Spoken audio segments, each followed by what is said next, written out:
करेंगे natural vegetation और wild life एक रिसोर्स कैसे है। सो नेचुरल वेजिटेशन और वाइल्ड लाइफ कैसे है एक रिसोर्स, उससे पहले हमें समझना पड़ेगा ये नेचुरल वेजिटेशन क्या होता है, ये बायोस्फीयर क्या होता है और ये इकोसिस्टम क्या होता है। सिंपल सी बात है मैंने आपको पहले ही बोला है, नेचुरल वेजिटेशन नाम से उसको समझ लो। नेचुरल वेजिटेशन का मतलब है एक ऐसी प्लांट कम्युनिटी जो खुद पे खुद उग रही है बिना ह्यूमन इंटरफेरेंस के, और वहां पे ह्यूमंस ने बहुत समय तक उसको डिस्टर्ब नहीं किया है। अब सवाल उठता है कि आपके जो घर के सामने लॉन है या स्कूल के सामने जो लॉन है, क्या वो नेचुरल वेजिटेशन का पार्ट है? आंसर है नहीं। क्या जो आप एग्रीकल्चर कर रहे हो क्या वो नेचुरल वेजिटेशन का पार्ट है? आंसर है नहीं। क्यों? क्योंकि उसमें ह्यूमन इंटरफेरेंस है। पर ये जो जंगल हैं, ये जो पहाड़ों पे जंगल है, ये जो रेतों में रेगिस्तानों में ये जो कैक्टस उग रहा है, ये क्या नेचुरल वेजिटेशन? हाँ, ये बिल्कुल नेचुरल वेजिटेशन है, क्योंकि ये नेचर ने खुद अपने तरीके से कराया है और इसको इंसान ने इंटरफेयर इसमें लंबे समय से नहीं किया है। तो पढ़ लो, यही है डेफिनेशन।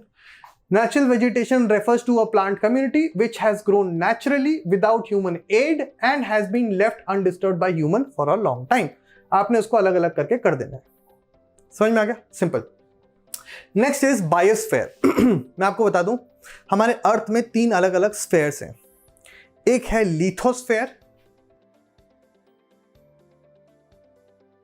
मेरी स्पेलिंग मतलब मेरी राइटिंग थोड़ी सी यार।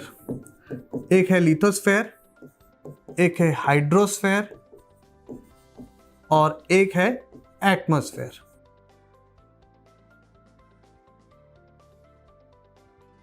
ये स्फेयर अलग कर दो, स्फेयर स्फेयर स्फेयर, सिर्फ इसको याद करो, लिथोस, हाइड्रो और एटमॉस। एटमो मतलब होता है, ये वो स्फेयर है जो कि एयर और हवा का मिक्सचर, जो हवा में हवा है और हवा में गैसेस का मिक्सचर है, उसको हम एटमॉस्फेयर कहते हैं। हाइड्रोस्फेयर हम कहते हैं जो पानी किसी भी फॉर्म में है धरती पे, वो सबको कंबाइन कर दो तो हाइड्रोस्फेयर बन जाता है। हाइड्रो मतलब पानी, और लिथोस मतलब होता है, उसका लिटरल मीनिंग होता है रॉक या लैंड। तो जो लैंड वाला पार्ट है उसे हम बोलते हैं लिथोस्फेयर।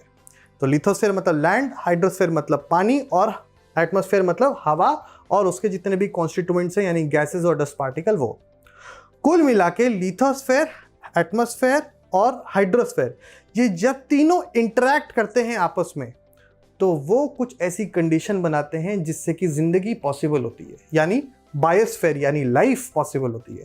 अगर इसमें से कोई एक भी पार्ट गया तो वहां पे लाइफ नहीं होगी।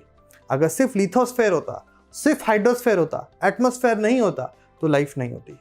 अगर लिथोस्फेयर होता, एटमॉस्फेयर होता, हाइड्रोस्फेयर नहीं होता तो भी लाइफ नहीं होती। अगर एटमॉस्फेयर और हाइड्रोस्फेयर होता तो लिथोस्फेयर अगर नहीं होता तो उसमें फिर भी लाइफ नहीं होती। कुल मिला के इन तीनों जोन्स में आपस में इंटरेक्शन होता है, कुछ ऐसे होता है कि ये लाइफ कंडीशंस को सपोर्ट करते हैं, इसी को हम बोलते हैं बायोस्फेयर। तो हम कहते हैं biosphere is nothing but it is a narrow zone of interaction of lithosphere, atmosphere and hydrosphere leading to life supporting conditions. बिल्कुल यही है। इसको देखो क्या लिखा हुआ है, a narrow zone of interaction of lithosphere, hydrosphere and atmosphere that supports life is called as biosphere. समझ में आ गया? अब समझते हैं, बायोस्फेयर तो समझ गए। अब सवाल उठता है ये इकोसिस्टम क्या है। इस डेफिनेशन में कुछ थोड़ा एक स्ट्रक्चरल यूनिट नाम की चीज है, उसको समझते हैं। ये थोड़ा टेक्निकल है इसलिए इसको ध्यान से सुनना।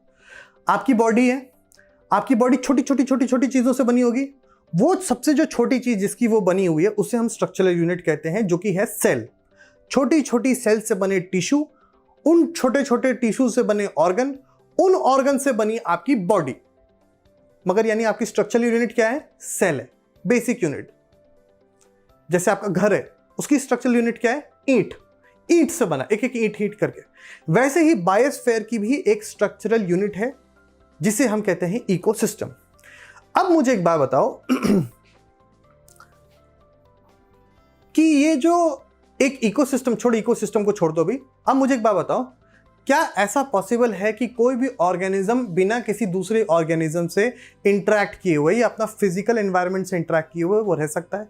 नहीं। अपने आप को देख लो, 2 तरीके के एनवायरनमेंट होते हैं। एनवायरनमेंट मतलब आपकी surrounding, physical environment, biotic environment.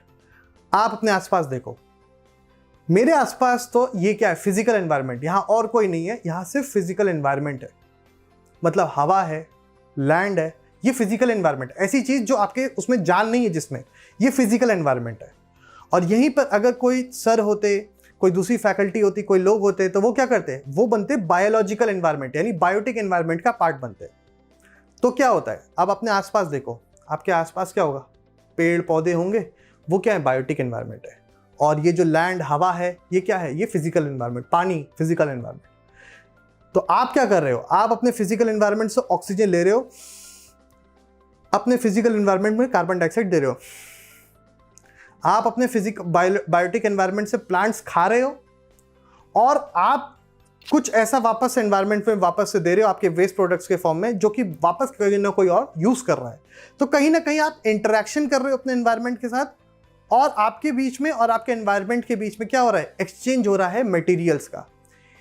इसी को कहते हैं इकोसिस्टम, मतलब वो बायोस्फीयर का स्ट्रक्चरल यूनिट जहां पे एक ऑर्गेनिज्म अपनी सराउंडिंग के साथ इंटरेक्शन करे, उनके बीच में एक्सचेंज हो मटेरियल्स का, उसी को हम बोलते हैं इकोसिस्टम।